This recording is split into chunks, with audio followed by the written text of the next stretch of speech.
3 tahun telah berlalu namun seorang pria Jepang terus mencari jenazah istrinya yang hilang akibat terjangan tsunami. Segala cara ia lakoni termasuk belajar menyelam untuk mencari sang istri.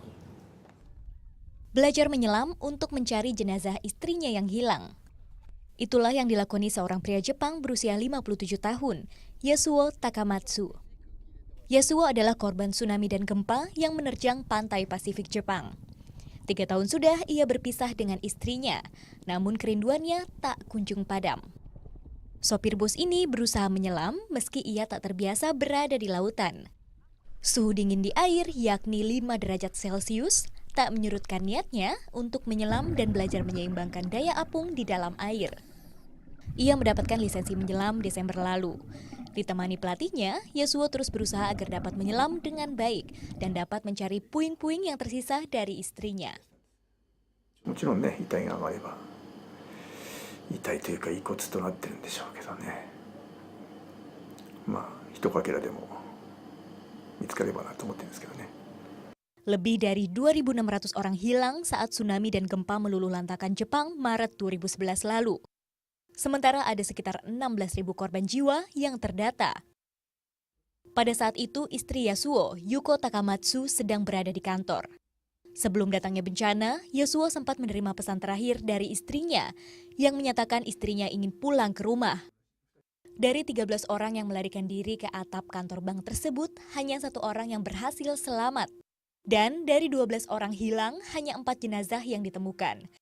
8 lainnya termasuk istri Yasuo hilang. Yasuo mencoba mencari istrinya di tempat-tempat evakuasi, tapi hasilnya nihil.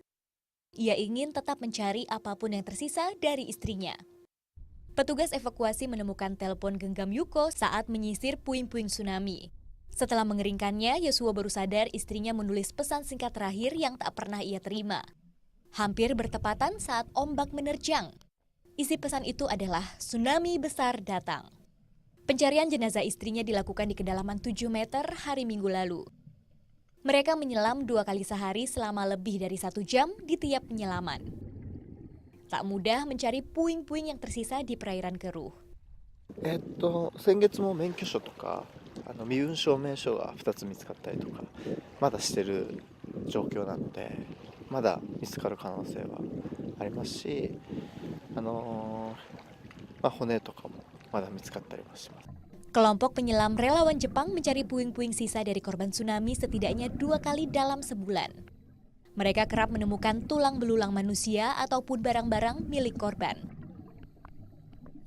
Jadi pria Jepang yang bernama Yasuo ini menerima pesan singkat yang telah diberikan oleh tim evakuasi dan di sana mengatakan bahwa istrinya ada di dalam sana sehingga dia masih mencari keberadaan jenazah istrinya Zizi. Iya, meskipun sudah 3 tahun berlalu ya. Betul, tapi berbicara soal tsunami Jepang, memang kita Indonesia juga sebagai masyarakat yang mungkin sekarang banyak dilanda bencana harus berkiblat kepada Jepang. Karena kenapa Tommy? Masyarakat di Jepang itu mereka sangat tenang dalam menghadapi bencana. Itu yang harus kita tiru mungkin.